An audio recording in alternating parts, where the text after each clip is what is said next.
nusinga kani heli asmani Surya, seris khalq janta kani an barakrt. Wir hören die vielleicht wichtigste literarische Stimme der islamischen Welt. Dennoch hat es Jahre gedauert, bis sie uns nun Roman für Roman erreicht. Bachtiar Ali lebt seit mehr als 20 Jahren in Deutschland. Hier unter uns hat er die meisten seiner Romane geschrieben. Auf Sorani, der südöstlichen Form des Kurdischen.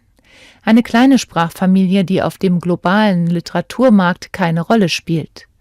Vielleicht hätten wir Bachtiar Alis Stimme nie vernommen, wenn sich nicht ein begeisterter kurdischer Leser mit Deutschkenntnissen eigenhändig an eine Übersetzung gemacht hätte. Diese Geschichte beginnt 1998 im Flughafen von Amsterdam, als ich zum zweiten Mal nach Kurdistan zurückkehrte.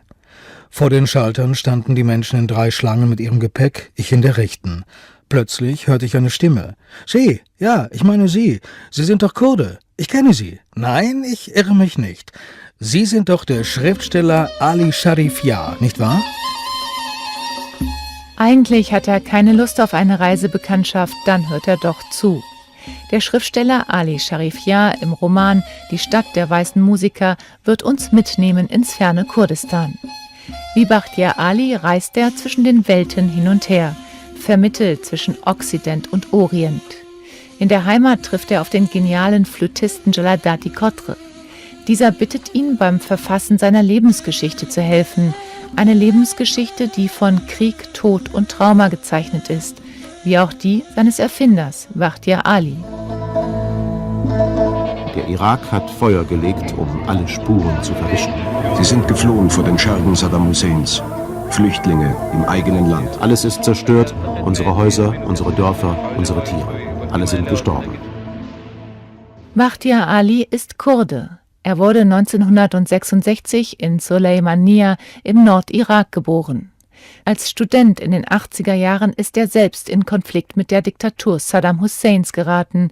Mitten der 90er Jahre siedelte er nach Deutschland über. Ich habe diese Zeit sehr intensiv erlebt und die Katastrophen waren sehr groß. Und ich habe viele Freunde verloren, ich habe viele Grausamkeit gesehen und natürlich, ich versuche einen Teil von diesen Geschichten hier auch erzählen und die Figuren haben auch diese Erfahrungen und ich versuche meine Erfahrungen auch ein bisschen durch meine Figuren übertragen.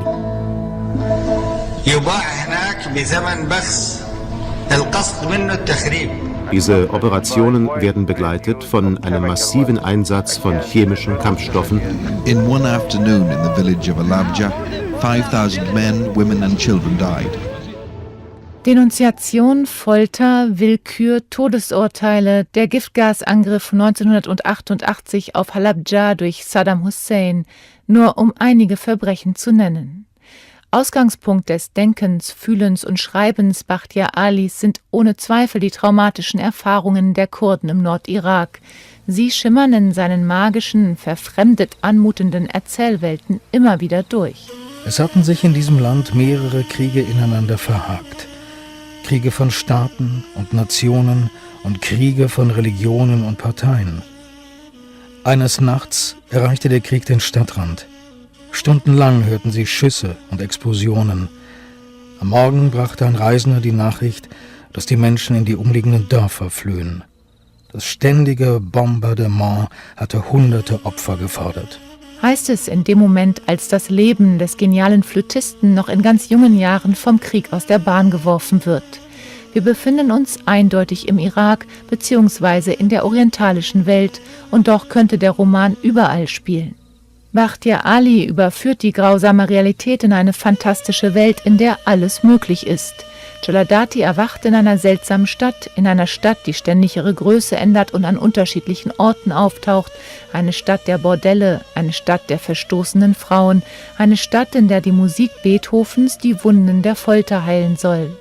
Wir folgen einem Helden, der zwischen Realität und Fantasie sowie Leben und Tod hin und her wandern kann. Ich versuche immer durch diese surrealistischen Elemente, diese märchenhaften Elemente nochmal zum Realität zu kommen, weil durch diese normale Sprache, diese normale Erzählungsart, ich kann das nicht erreichen, ja.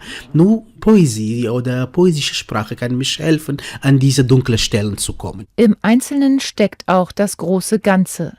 Die spezifischen Erfahrungen und Traumata der meist kurdischen Figuren im Roman besitzen gleichzeitig auch einen universalen Charakter. Sie könnten in jeder Diktatur der Welt stattgefunden haben, sind uns in anderen Literaturen aus Chile, Argentinien oder der Sowjetunion schon begegnet.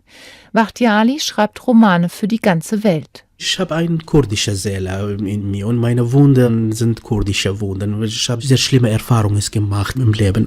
Aber ich versuche immer universal zu denken. Ich versuche immer nicht nur Geschichten erzählen, auch Fragen stellen. Und diese Fragen haben auch philosophische Bedeutungen und die haben auch gesellschaftliche Bedeutungen. Ich versuche nicht nur eine bestimmte Phase von der Geschichte erzählen, aber ich versuche auch unsere Menschlichkeit dazu bewegen, zu denken. Bakhtiar Ali meldet sich, seit er in Deutschland lebt, nicht nur als Literat und Dichter, sondern in seinen Essays auch als Intellektueller zu Wort.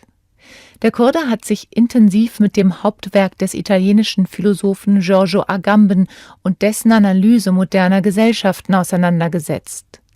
Laut Agamben definieren sich moderne Gesellschaften über das Ausschließen anderer. Ein Innen existiert nur in Abgrenzung zum Außen, Zugehörigkeit nur über die Existenz Ausgestoßener. Im Außen bilden sich rechtsfreie Räume, in denen den Verbannten nur das nackte Leben bleibt, zum Beispiel in den Konzentrationslagern der Nazis.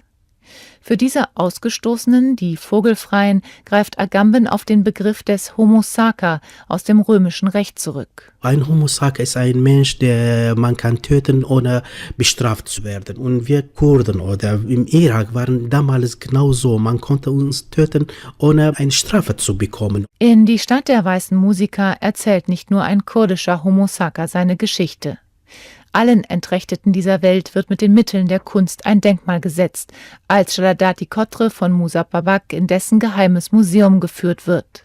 Plötzlich öffnet sich ein Raum und in Tausenden von Bildern und Zeichnungen wird das Unsagbare offenbar. Die geheime Geschichte eines Landes, geschrieben von Menschen, die in den Gefängnissen ihr Leben gelassen hatten. Jedes Bild brachte einen zum Erstarren, mehr war zum Weinen. Schließlich führte er mich vor das Bild eines Musikers, der auf einer grünen Bank stand. Im Hintergrund sah man eine makellos weiße Stadt. Eine riesige Stadt, wie ein stilles Paradies. Der Musiker trug weiße Kleider, hielt den Kopf schräg und spielte auf einer grauen Geige. Weiße Vögel flogen über ihn hinweg.